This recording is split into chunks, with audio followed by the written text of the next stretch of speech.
अस्सलाम वालेकुम नाज़रीन, आप देख रहे हैं program the review Kamran Yusuf और शहबाज राना के साथ। द रिव्यू में हम पाकिस्तान की मईशत, खारजा अमूर और नेशनल सिक्योरिटी से जुड़े मामलात पर बात करते हैं। नई हुकूमत या जो कोalition गवर्नमेंट है जब आई थी तो इनसे सबसे जो बड़ी तवक्को थी वो ये थी कि पाकिस्तान को इस वक्त जो मुआशी चैलेंजेस का सामना है उससे ये बेहतर तौर पर निपटेंगे। और जब मुआशी चैलेंजेस की बात करें तो उसमें जो सबसे अहम मसला इस वक्त जो आम लोगों को दरपेश है वो है महंगाई का मसला। इस गवर्नमेंट को आए हुए तकरीबन अब 1 माह का अरसा होने वाला है और अभी तक ऐसा लग नहीं रहा कि ये जो मामलात हैं वो हुकूमत के कंट्रोल में है, क्योंकि पाकिस्तान फ्लोर मिल्स एसोसिएशन ने आटे की कीमत में इजाफे का ऐलान किया, यानी कि 10 रुपए फी किलो आटे की कीमत में इजाफे का ऐलान किया गया। और उसकी वजह उन्होंने ये बताई है क्योंकि एक तो जो हुकूमत ने जो गंदम की इमदादी कीमत है उसमें इजाफे का ऐलान किया, उसकी मंजूरी दी है, और दूसरा जो सरकार से उनको गंदम मिलती है वो मिल नहीं पा रही और वो ओपन मार्केट से ले रहे हैं जो उनको महंगे दामों मिल रही है, जिसकी वजह से ये प्रॉब्लम्स आ रहे हैं। लेकिन शहबाज, जो आम आदमी है जाहिर है कि वो इस तरह के आदाद शुमार, इस तरह की रीजनिंग जो है उसमें तो वो नहीं पड़ता। उनका तो पैमाना बहुत सिंपल है कि उनके रिलीफ के लिए वो पिछली गवर्नमेंट हो या जो नई गवर्नमेंट आई वो क्या कर रही है, तो उनका तो जो मैथमेटिक्स है वो बड़ी सिंपल है कि अब जो आटा है वो उन्हें 10 रुपए फी किलो महंगा मिलेगा। तो क्या इसकी जस्टिफिकेशन है कोई? देखिए, महंगाई की आप जो भी बात कर लें, कोई जस्टिफिकेशन कोई एक्सेप्ट नहीं करता, लेकिन ये एक पॉलिसी फैसला होता है, ये चॉइस होती है बिटवीन फार्मिंग कम्युनिटी और जो अर्बन क्लास है उसके दरमियान। पिछली जो हुकूमत थी पीटीआई की, उन्होंने जो गंदम की कीमत है वो कई दफ़ा उन्होंने बढ़ाई, जिसकी वजह से देहातों में जो मनी का फ्लो है वो बढ़ा। और 17 मार्च को जो इक्तिसादी राब्ता कमेटी का इजलास हुआ था, शौकत तरीन साहब साबिक वज़ीर ख़ज़ाना ने उसको चेयर किया। उसके अंदर जो कीमत थी उस इजलास में ये फैसला हुआ कि जो गंदम की इमदादी कीमत जिसके ऊपर किसान से जो हुकूमत है वो गंदम खरीदेगी वो उन्होंने 1950 रुपये फ़ी मन से बढ़ाकर 2200 रुपये फ़ी मन कर दी। तकरीबन 13% उसमें उन्होंने इजाफा किया जो 250 रुपये बनता था। याद रहे कि इमरान खान साहब ने फरवरी में मना कर दिया था कीमतों में इजाफे से, ऑल्दो के सिंध की हुकूमत ने पहले इसकी कीमत जो थी वो 2200 रुपये फ़ी मन कर दी थी। तो वफाकी हुकूमत का उस वक्त ये मौक़िफ़ था कि चूंकि सिंध ने कीमत 2200 रुपये कर दी और अगर पंजाब में जो कि जहाँ पे सबसे ज़्यादा गंदम पैदा होती है वो अगर कीमत नहीं बढ़ाएगा तो फिर जो वीट प्रोक्योरमेंट का सरकारी एक हदफ होता है, इस दफ़ा इन्होंने जो हदफ अप्रूव किया है वो किया है तकरीबन 69 लाख मैट्रिक टन गंदम खरीदनी थी वफाक ने और चारों सूबों ने मिलकर। उसके अंदर इनके लिए को 375 अरब रुपए इनको चाहिए था। तो ये जो कीमत में इजाफा किया ये बेसिकली पिछली हुकूमत के टाइम पे हो गया था। ये जब पीएमएलएन की हुकूमत थी कामरान, इनका जो 2013 से 18 वाला दौर था उस अरसे में जो है वो गंदम की कीमत में हार्डली मेरे ख्याल 100 रुपये फी मन इजाफा हुआ था।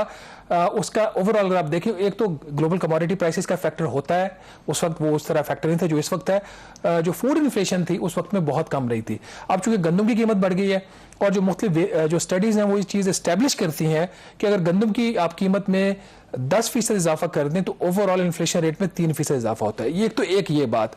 दूसरी बात जो फ्लोर मिल एसोसिएशन ने कर दी जी कि उनको पंजाब हुकूमत की तरफ से सब्सिडाइज रेट के ऊपर गंदम नहीं मिल रही तो उनको 10 रुपये फी किलो आटे की कीमत में इजाफा करना पड़ रहा है।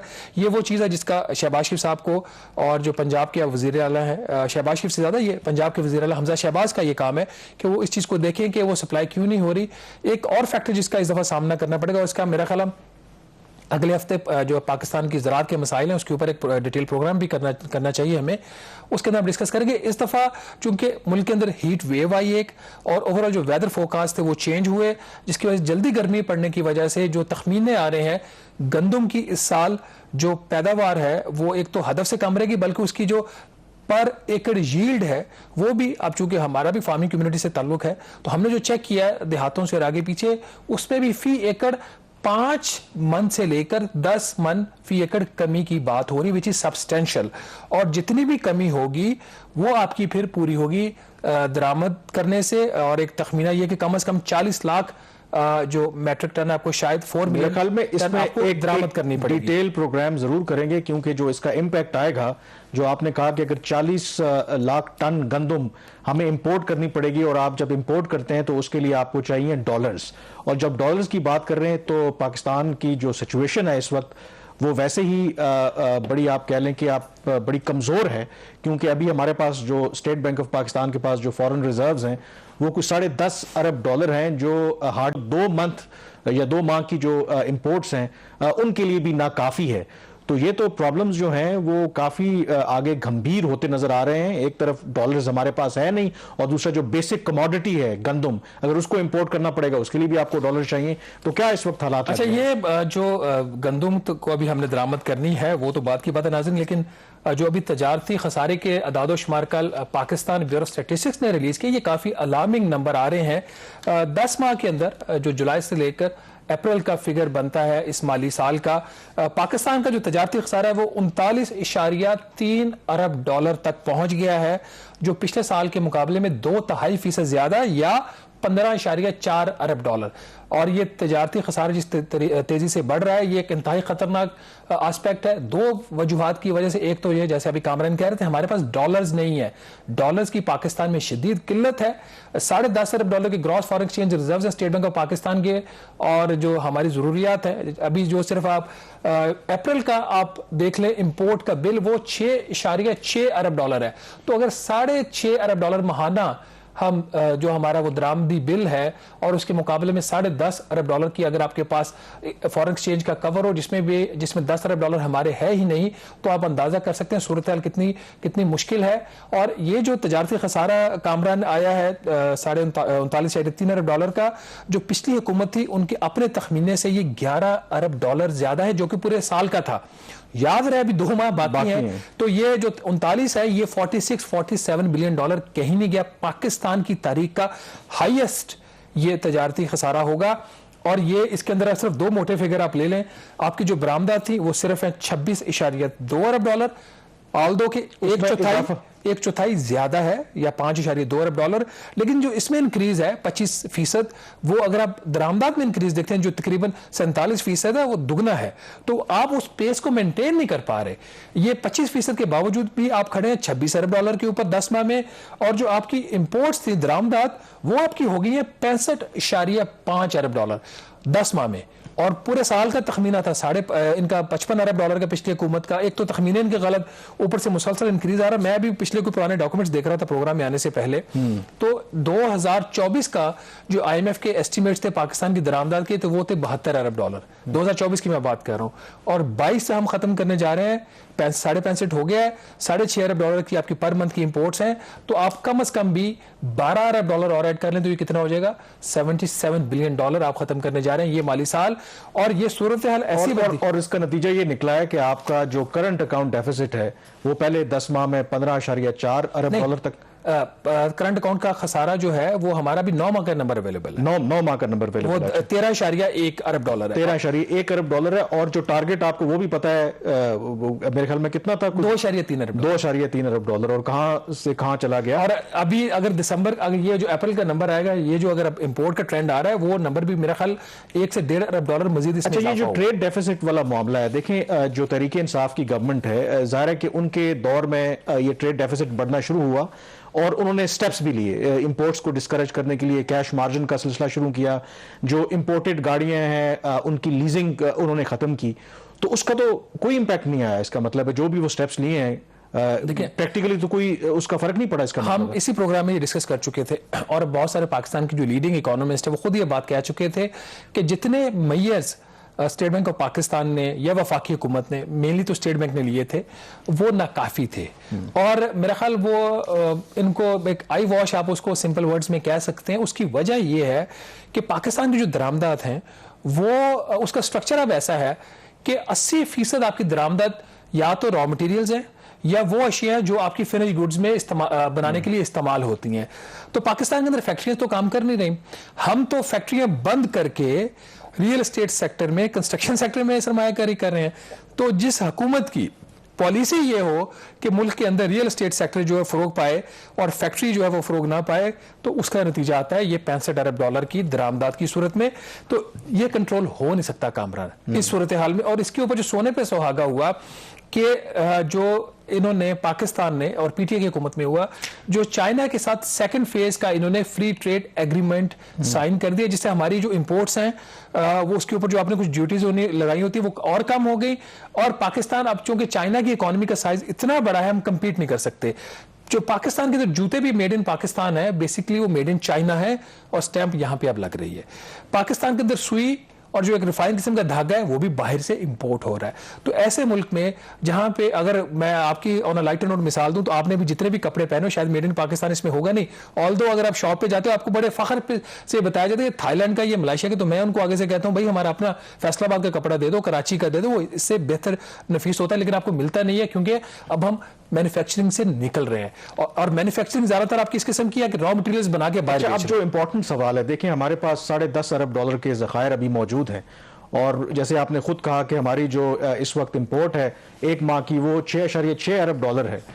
तो जाहिर है कि अभी हमें डॉलर चाहिए, एक इमरजेंसी सिचुएशन है। जो हमारे पास एक हमेशा से जो नुस्खा रहा है, जो भी नई गवर्नमेंट आती है, नया प्राइम मिनिस्टर आता है, पहले विजिट करता है सऊदी अरब का, यूएई का, चाइना का, वहां से अगर हमें कोई फाइनेंशियल बेल आउट पैकेज मिल जाए तो हम कोशिश करते हैं कि कुछ महीने और सर्वाइव कर लें, फिर IMF के पास हम जाते हैं।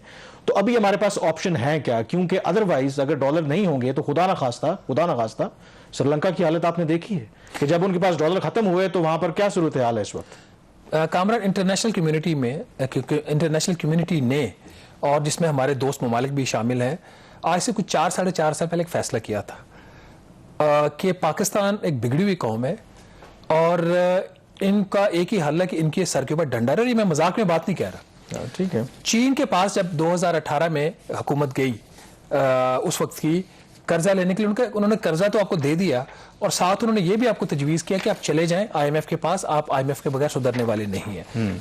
अभी भी नई हुकूमत आई, उनका जो पहला उन्होंने काम किया, जहाज पकड़ा, सऊदी अरब चले गए, और बल्कि उससे पहले वो IMF चले गए, which was a good thing कि इन्होंने, मिफ्ताह इस्माइल ने टाइम वेस्ट नहीं किया और IMF के पास चले गए। लेकिन जो वादे मिफ्ताह इस्माइल IMF के साथ वहां पे करके आए, in return of not only reviving the program, बल्कि उसका साइज भी 6 अरब से बढ़ाकर $8 अरब करना, और उसका जो पीरियड था वो सितंबर 2022 से बढ़ाकर जून 2023 तक की दरखास्त करना।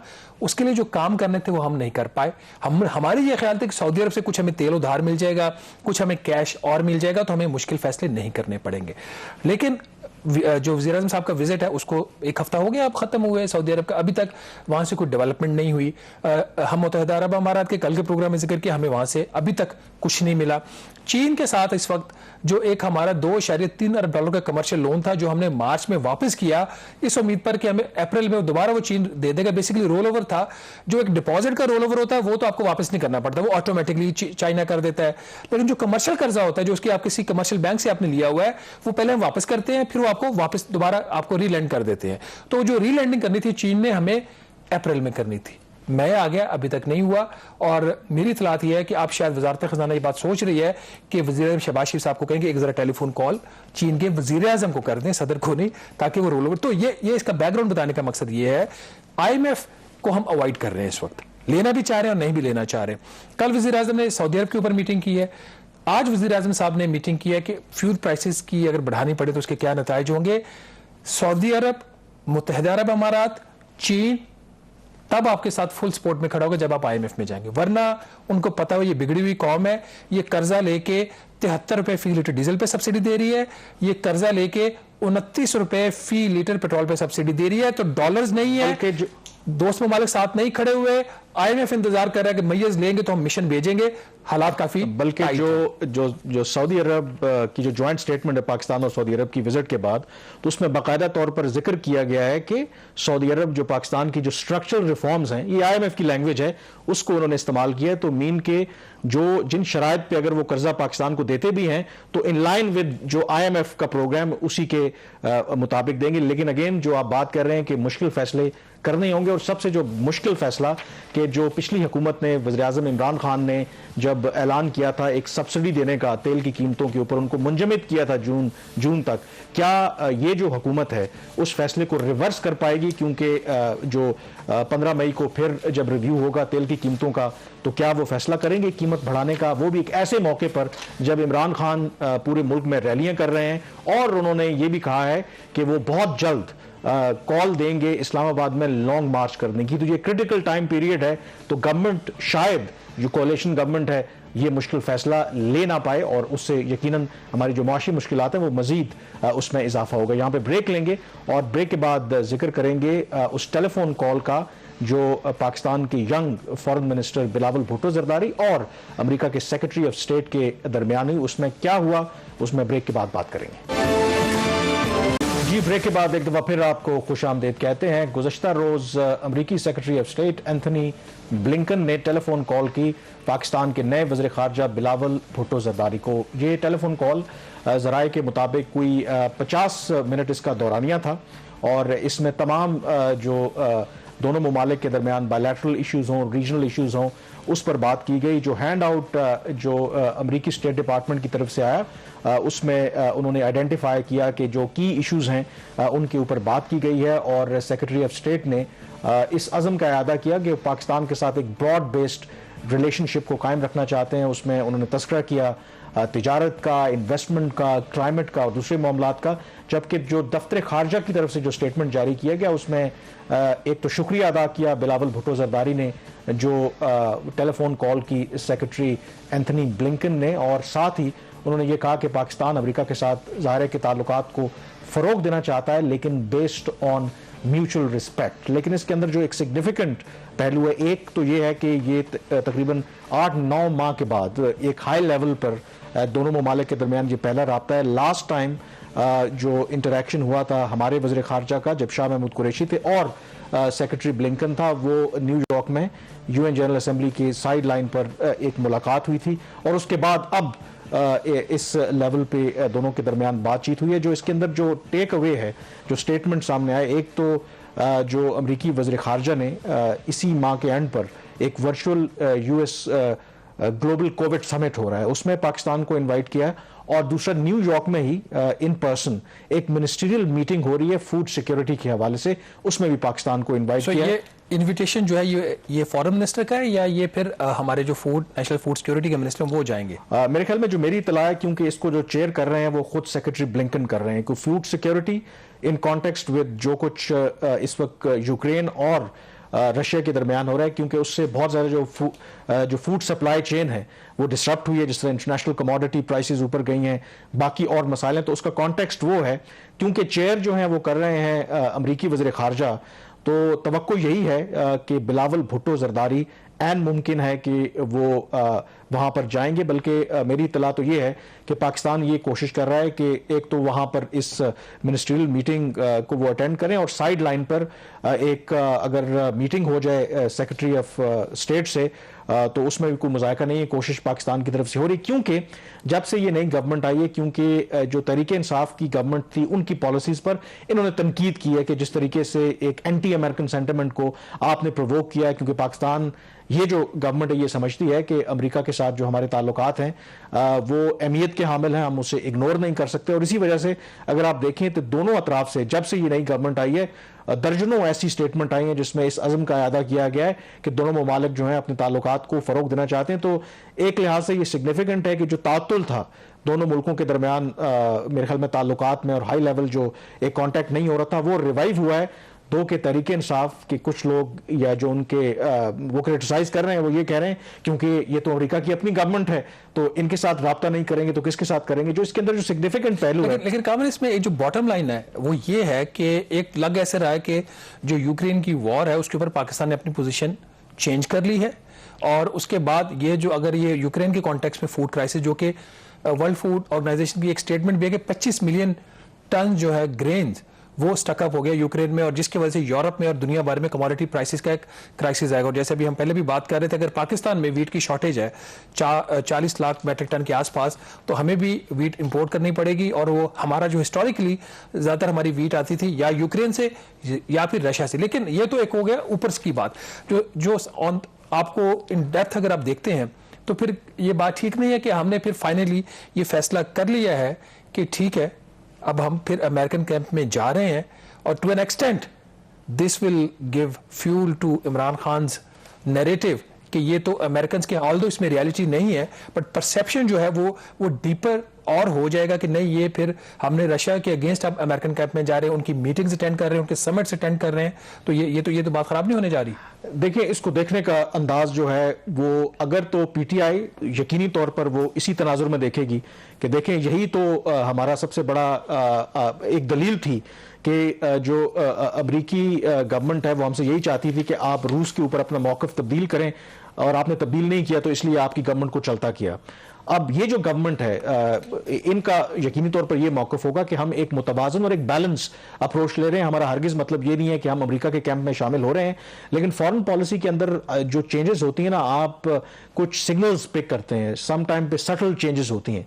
अब उसकी एक जो निशानी है कि पिछली गवर्नमेंट के मुकाबले में ये जो गवर्नमेंट है इनकी पॉलिसी किस लिए डिफरेंट है, क्योंकि 5 मई को एक वर्चुअल डोनर्स कॉन्फ्रेंस हुई है पोलैंड वॉर्सो में, जिसमें जो हमारी मिनिस्टर ऑफ स्टेट हिना रबानी खर हैं उन्होंने उसमें शिरकत की है। अब उसमें ज़ाहिर है कि उन्होंने जो एड्रेस किया है वर्चुअली, वो एक नबी तुली स्टेटमेंट दी है। उसमें यकीनी तौर पर जो इस वक्त यूक्रेन के अंदर एक फंड के लिए जी जो डोनर कॉन्फ्रेंस हो रही है यूक्रेन के लिए, ठीक है, और हुई है, और उसमें उन्होंने शिरकत की है, और उसमें जो उन्होंने तकरीर की है वो इंटरेस्टिंग है।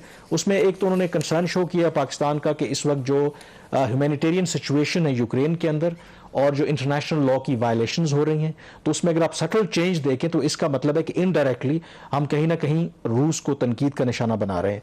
दूसरा जो उन्होंने बात की है कि पाकिस्तान इस चीज़ पे बिलीव करता है यूएन चार्टर के ऊपर कि जो यूज ऑफ फोर्स है वो किसी भी मसले का हल नहीं है, और डायलॉग जो है that is the only way forward, which is I think is a good position. और दूसरा सीज फायर की उन्होंने बात की कि इमीडिएटली जंगबंदी होनी चाहिए रूस और यूक्रेन के दरमियान, लेकिन साथ ही उन्होंने ये कहा है कि तमाम जो सिक्योरिटी कंसर्न्स हैं तमाम रियासतों के, उनको भी एड्रेस करना चाहिए। तो इन अ वे आपने बैलेंस करने की भी कोशिश की है, रूस को भी मुतमईन करने की कोशिश की है, लेकिन यह वाज़ेह है कि पिछली हुकूमत के मुकाबले में एक क्लियर चेंज आपको इस वक्त नजर आ रही है। ये ज्यादा एक बैलेंस अप्रोच करने की कोशिश कर रहे हैं इंस्टेड ऑफ जस्ट कंप्लीटली जो है वो रूस की तरफ उनका झुकाव हुआ, और शायद यही वजह है कि आपको वो इनविटेशन भी वहां से आ रहे हैं। अब इसके अंदर जो एक और कैच जो इंपॉर्टेंट है कि देखिए जो ग्लोबल समिट हो रही है कोविड के ऊपर, ये लास्ट ईयर सितंबर में भी प्रेसिडेंट बाइडेन ने की थी।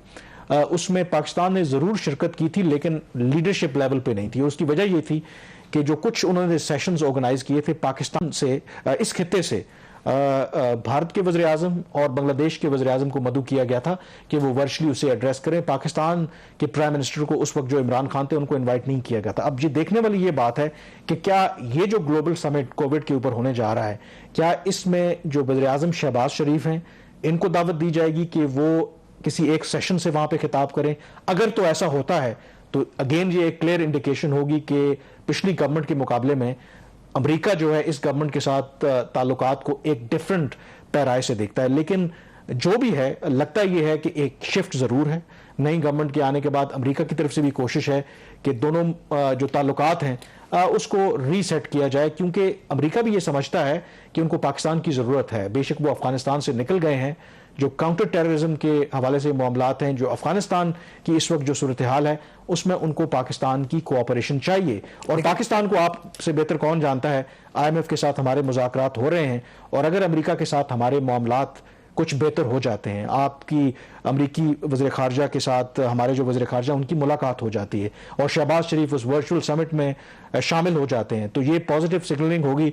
तो ऐन मुमकिन है कि फिर IMF जो है वो भी जरा हाथ मौला रखे। जो मैं सिर्फ 30 सेकंड में 2 बातें ऐड करूंगा। एक तो ये कि रूस के अगर उसके खिलाफ नहीं जा रहे, बट अगर हम अमेरिकन कैंप में जा रहे हैं तो उसकी शायद हमारे जो इकोनॉमिक रिलेशन है विद चाइना उसके ऊपर हो सकता है कोई आपके लिए इम्प्लीकेशंस आए, क्योंकि प्राइम मिनिस्टर जो साबिक है इमरान खान साहब वो रूस गए थे चीन के दौरे के बाद, और वहां पे उनकी क्या बात हुई प्रेसिडेंट शी से, क्या नहीं हुई, क्यों उन्होंने ये दौरा उन्होंने पिक किया, ये डेट्स वो तो हमें नहीं पता, बट उसके बारे में स्पेकुलेशन भी शायद नहीं करनी चाहिए। But it will have some kind of implication positive और नेगेटिव फॉर पाकिस्तान चाइना। मैं अगर अभी जो एक और चीज जो आप IMF का कह रहे हैं, IMF का एक अब प्रॉब्लम एक थोड़ा सा बढ़ गया है। जो US ट्रेजरी डिपार्टमेंट है वो एक हद तक पाकिस्तान की मदद कर सकते हैं। उसकी वजह यह है, पहले साबिक वज़ीर ख़जाना शौकत तरीन ने वादे किए और मुकर गए। अब जो डॉक्टर मिफ्ता इस्माइल अमेरिका गए हैं और IMF के जो बोर्ड है उसके डायरेक्टर से मिले हैं और उनके साथ कुछ नए वादे किए हैं, वो अभी तक इंप्लीमेंट नहीं हो रहे। तो अगर आपकी क्रेडिबिलिटी क्राइसिस दुनिया की नजर में बढ़ रहा है तो ट्रेजरी डिपार्टमेंट जो US है वो भी एक हद से ज्यादा आपकी मदद नहीं कर सकता। लेकिन जो आपने चीन की जो फैक्टर की बात की ना सर, मैं एक छोटी सी जरूर बात करूंगा। जो पाकिस्तान ने अभी जो मौकफ अपनाया है, जो minister of state Hina Rabbani खर की स्टेटमेंट है, वो क्लोज टू चाइनीज स्टेटमेंट। जो चीन का जो मौकफ है, अगर प्रिंसिपल अगर आप देखें, वो भी एग्जैक्टली यही कहते हैं कि इस मसले का जो हल है वो डायलॉग के जरिए होना चाहिए। जो UN का प्रिंसिपल है या चार्टर है उस पर हमें इंप्लीमेंट करना चाहिए, और जो तमाम जो ममालिक की सिक्योरिटी है उनको भी मलूज़े खातिर रखना चाहिए। तो पाकिस्तान मेरे ख्याल में एक सटल वे में कोशिश कर रहा है कि एक तो जो ओवरऑल जो इंटरनेशनल और जो मगरिब का मौकिफ है, जो इंटरनेशनल ओपिनियन है रशिया के ऊपर, उसका भी कहीं ना कहीं साथ दे, but at the same time Russia और चीन को भी नाराज ना करे। दो के ये बहुत चैलेंजिंग चीज़ है, क्योंकि जो तहरीक इंसाफ की गवर्नमेंट थी उसमें तो क्लियर कट नजर आ रहा था कि हमारा जो टिल्ट है टुवर्ड्स रशिया है, अगर आप यूक्रेन तनाज़े की बात करें। लेकिन ये जो गवर्नमेंट है कोशिश कर रही है कि एक मुतवाज़न पॉलिसी अपनाने की। अब उसका पाकिस्तान को किस हद तक फायदा होता है ये तो आने वाला वक्त ही बताएगा। यहाँ पे ब्रेक लेंगे और ब्रेक के बाद कुछ तस्करा करेंगे CPEC का।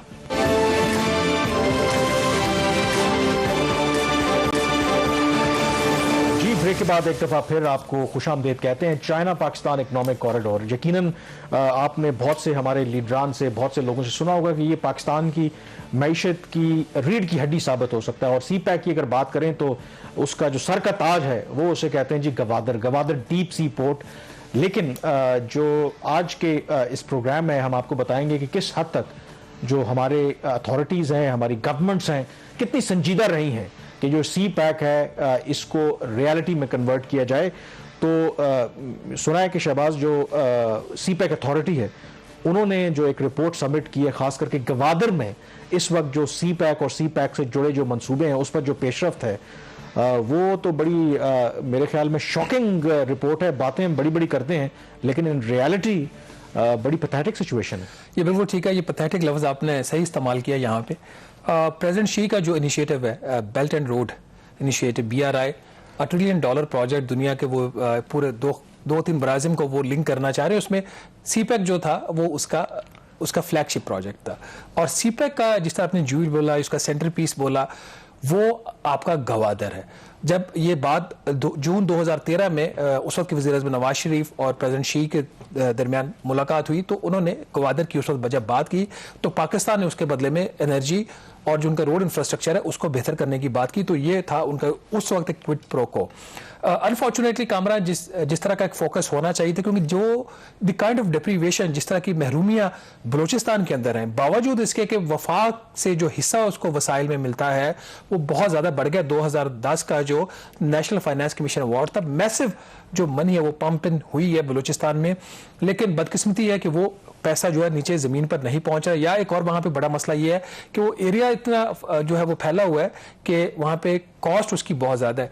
तो प्लान ये था कि अगर गवादर का जो पोर्ट है उसको CPEC का सेंटर पीस बनाए तो गवादर में फिर डेवलपमेंट होनी चाहिए ताकि वो तमाम जो लोकल पॉपुलेशन है वो अपने आप को डिप्राइव्ड फील ना करे, वो उस तरक्की का हिस्सा समझे। लेकिन नाज़रीन जो हम आपको हकायक बताने जा रहे हैं वो इतने अच्छे नहीं है। कोई 15 ऐसे मंसूबे थे जो गवादर में शुरू किए गए over a period of 7 years, और उनकी जो लागत बनती है वो तकरीबन $2.2 अरब के करीब थी। और जो CPEC अथॉरिटी ने प्रेजेंटेशन दी एहसान इकबाल साहब को, उसके मुताबिक अभी तक सिर्फ 3 मंसूबे मुकम्मल हुए हैं और उनकी जो टोटल लागत है वो $310 मिलियन है। ये जो 3 मुकम्मल भी हुए हैं उसमें एक Gwadar smart port city master plan है, जिसको आप मंसूबा तो नहीं कह सकते, एक प्लानिंग का एक वो प्रोसेस होता है। और इसके अलावा एक जो बड़ा मंसूबा है $300 मिलियन का, जो फर्स्ट फेज है गवादर फ्री जोन की, वो मुकम्मल हुई है। और एक 10 करोड़ या $1 करोड़ का पाक China technical and vocational institute, ये हैं वो 3 मंसूबे जो पाकिस्तान की 2 हुकूमतें, जिसमें PMLN की हुकूमत भी शामिल थी और 4 साल तकरीबन PTI के, वो मुकम्मल कर पाई है 7 साल में। और इसके मुकाबले में अगर कामरान बाकी जो चीज़ों के ऊपर प्रोग्रेस देखते हैं, सवाए एक मंसूबे के जो ईस्ट बे एक्सप्रेस वे प्रोजेक्ट है जो लिंक करता है पोर्ट को with the Gwadar city and free zone, उसके ऊपर अभी तक 99% ये कहते हैं कागजों में काम मुकम्मल हो चुका है और जून 2022 की डेट दी जा रही है, ये मुकम्मल हो जाएगा। $180 मिलियन का ये प्रोजेक्ट है। और इसके अंदर ये मंसूबा भी ऐसे 3-4 साल पहले मुकम्मल हो जाना चाहिए था, नहीं हो सका, उसके अंदर रुकावटें हैं। सबसे बढ़कर जो मसला गवादर का, आप एक शहर को आप सेंटर पीस कह रहे हैं किसी ग्लोबल मंसूबे का, और वहां पे फ्रेश वाटर की फैसिलिटी नहीं है कामरान। जो इन्होंने डैम से पानी फराहम करने का जो मंसूबा है, कोई $72 मिलियन का PSDP से फंड हो रहा है, पहले इसके लिए चाइना की फंडिंग की कोशिश की गई थी। ये मंसूबा अभी तक 65% मुकम्मल हुआ है। CPEC के ऊपर प्लानिंग हुई जून 2013 में, और आज हम बैठे हुए हैं मई 2022 में, और वाटर जो फ्रेश वाटर की सप्लाई का मंसूबा है उसके ऊपर 65% काम मुकम्मल हुआ है। 2 और मंसूबे थे। देखें, कोई रॉकेट साइंस नहीं है, कोई भी आप मंसूबा, इवन के छोटा सा घर भी आप शुरू करते हैं तो सबसे पहला काम आप क्या करते हैं, पानी की फराहमी को यकीनी बनाते हैं और तब बाकी काम करते हैं। अब इसके 2 और मंसूबे थे। एक 1.2 मिलियन गैलन पर डे इन्होंने साफ पानी करना था, समंदर को उसको सप्लाई करनी थी। उसके ऊपर अभी तक जो प्रोग्रेस है कामरान वो है 3%। कैन यू इमेजिन कि 12 लाख आपने पानी जो है वो सप्लाई करना है पर डे, और उसके ऊपर प्रोग्रेस 3% है 7-8 साल में। इससे बड़ी मेरा ख्याल नालायकी किसी हुकूमत की नहीं हो सकती। और कंसीडरिंग द फैक्ट कि आप किस कौम के साथ डील कर रहे हैं, चीन के साथ, और आगे जो कहा जाता है कि वो तो वर्कहॉलिक है, मतलब वो तो इस चीज पे बिलीव ही नहीं करते। और वहां पे रिक्वायरमेंट्स कितनी है, 2 करोड़ गैलन यौमिया वहां पे रिक्वायरमेंट्स होंगी, जो 2020 का एस्टिमेट था, अगर वहां पे पॉपुलेशन जो है और इंडस्ट्रियल एक्टिविटीज होती हैं। और एक और इसके साथ मंसूबा था 5 मिलियन गैलन पर डे का। उसके ऊपर जो अभी तक जो प्रोग्रेस हुई है कि उसका जो PC1 है, जो डॉक्यूमेंट होता है उसके अप्रूवल का, वो सबमिट हुआ प्लानिंग कमीशन में। तो ये पाकिस्तान की हालत। इसी तरह जो बिजली है, गवादर को आज भी हम बिजली फराहम कर रहे हैं ईरान से इंपोर्ट करके। अच्छा, जो गवादर के अंदर जो एक पावर प्लांट लगना है 300 मेगावाट CPEC का वो प्रोजेक्ट है, उसके ऊपर प्रोग्रेस कितनी है, 3% 8 साल में। क्यों नहीं हो सकी कि PTA की हुकूमत ने जो उस वक्त के जो बाकी जो IPPs हैं चाइना के, जो फंक्शनल हैं, बिजली आपको फराहम कर रहे हैं, उनको उन्होंने 300 अरब रुपए की अदायगियां नहीं की। उनकी अदायगियां ना करने की वजह से पीछे जो फाइनेंशियर्स हैं, जो चाइनीज जो बैंक्स हैं, वो आगे नया कर्जा CPEC के लिए दे नहीं रहे, किसी मंसूबे के लिए वो अटका हुआ है। तो ये मोटी मोटी मिसाल। इसके अलावा वहां पर जो एक और जो काम बहुत अरसा पहले हो जाना चाहिए था, अभी तक नहीं हुआ नाज़िम, वो एक जो 150 बेड का वहां पे एक हॉस्पिटल बना था with the help of China, उसके ऊपर अभी तक 20% काम मुकम्मल हुआ। 50 बेड का हॉस्पिटल काम कर रहा है, उसको उन्होंने 150 पे करना था, नहीं कर सके। न्यू ग्वादर इंटरनेशनल एयरपोर्ट, बड़ी आपने तस्वीरें देखी होंगी, बड़ी वीडियोस देखी होंगी जी, कि दुनिया का जो सबसे बड़ा जहाज है वो वहां पे लैंड कर सकता है। उसके ऊपर जो अभी तक प्रोग्रेस है वो भी तकरीबन ये बता रहे हैं 35-36%। और इसी तरह जो बाकी मंसूबे ड्रेजिंग है, इसके ऊपर जो पोर्ट एरिया है, उसके बाद Gwadar smart environmental and sanitation system projects है, ये वो तमाम मंसूबे हैं जो अभी तक प्लानिंग की स्टेज में है। और हम हुकूमत पाकिस्तान जो है, चाहे वो PTA की हुकूमत हो, चाहे वो PMLN की हुकूमत हो, स्वयं कागजी कार्रवाई के, झूठे वादे करने के, मिसलीड करने के, कौम को भी और चाइना को भी उससे आगे नहीं बढ़ पा रहे। और कामरान, जब नई हुकूमत आ गई है उसके अंदर भी एक कन्फ्यूजन पाई जाती है। ये तो रिजॉल्व है कि CPEC को चलाना है, अभी तक ये रिजॉल्व क्लियर नहीं है कि CPEC को अंडर एहसन इकबाल चलाना है या चौधरी सालिक हुसैन साहब चलाना है। क्योंकि CPEC अथॉरिटी को बंद करने की जो एक पब्लिकली वो बात कर चुके हैं, मैंने इसके ऊपर सबसे पहले खबर की थी, तो उसके ऊपर एहसन इकबाल साहब की स्टेटमेंट थी कि हम CPEC अथॉरिटी को रखना नहीं चाह रहे। सालिक हुसैन साहब जो चौधरी शुजात हुसैन साहब के मेरे ख्याल बेटे हैं, उनके बारे में बात आई कि जी वो शायद CPEC अथॉरिटी के चेयरमैन होंगे, फेडरल मिनिस्टर का स्टेटस होगा। फेडरल मिनिस्टर का उन्होंने ओथ तो ले लिया, लेकिन अभी तक उनको कोई पोर्टफोलियो कैबिनेट का उनको असाइन नहीं हुआ। इसका मतलब ये है कि अभी तक हुकूमत फैसला नहीं कर पाई कि सालिक साहब का जो है वो ओहदा होगा, वो CPEC अथॉरिटी के chairman with federal minister status होगा, या वो वाकई एहसन इकबाल साहब इसको चलाएंगे। तो ये हालत है। गवादर, जिसको ज्यूल ऑफ द CPEC भी कहा जाता था, और जो फॉर्मर प्लानिंग मिनिस्टर थे खुसरो बख्तियार साहब, एक दिन मैं उनसे मिलने गया तो उन्होंने कहते वो बैठे सोच रहे थे, मैंने कहा क्या सोच रहे हैं?